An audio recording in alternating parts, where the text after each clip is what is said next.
Hello ladies and gentlemen, Nick here and welcome to this Aimless Wanderings vlog. Today we are looking at Jim Part 3. Now this one is particularly a great instalment to this great adventure. Firstly, we have side characters not voiced by Billy Tracy. We've got the Master, the Scientist, at this point the Lord Teacher really, and the Journalist, which are played by Samantha Dimitrich, or Dimmy Looming, Richard B. Brooks, and William Carlyle, aka Mr. TARDIS Reviews / Troby, respectively. Yeah, this is Troby's only venture into Aimless Wanderings, by the way. That's great. Anyway, so... And also, the story sees Jim as a journalist at a magazine company in Bristol, distributing to West Gloucestershire. My paternal grandparents come from Bristol. Oh, already, and I like visiting it occasionally when we go down. Usually when we get the chance. Not so much now, but Bristol itself, but. Yeah, it's a really nice place, so struck a bit of a chord. Yeah, nice.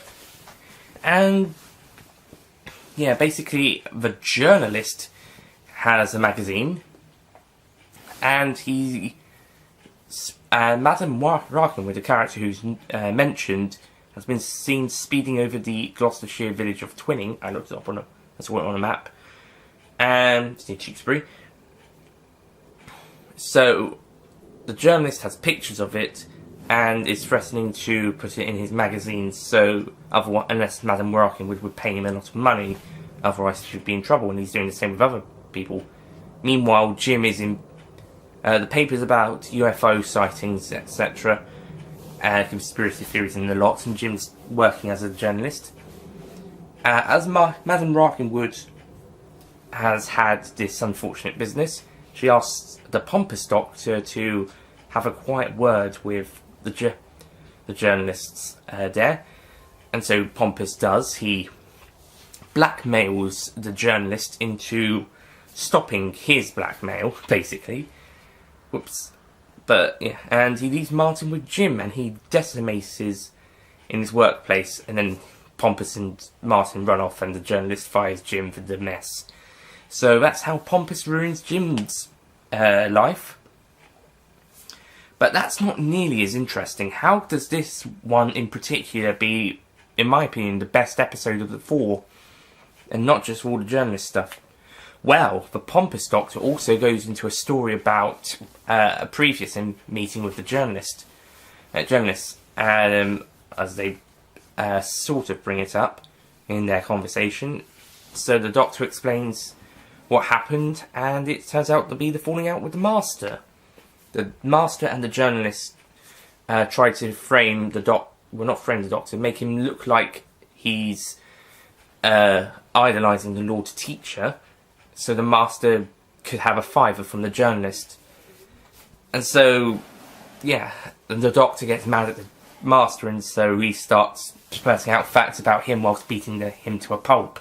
Then the Lord Teacher arrives and praises Pompous, or rather the original Doctor, but it's Pompous telling the story, praises the Doctor for basically mocking up the shrine, even though it wasn't really him. So the Doctor, instead of getting into trouble, gets probably a lot of praise, and there's a very funny bit at the end with with Richard B. Brooks going,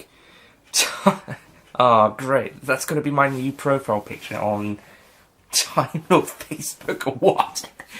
I'm not sure if that was a blooper or not, but that was very funny. Nice bit of an ending. Meanwhile, in the tea room, it's basically the usual stuff that's going on throughout the story, but there's going to be some revelations in the next episode. So, final thoughts in this one. I think this one probably would have been a weaker story if it wasn't for the Gallifreyan stuff, but it's still a really great story. If it wasn't for the Gallifreyan stuff, I think it would be an 8 out of 10, but overall, because of the Gallifreyan stuff, I'm going to go with a 9 out of 10. just works so well. It's so great. So that's part 3. Now we come to part 4. The part where pretty much everything comes together. I'll see you guys next time.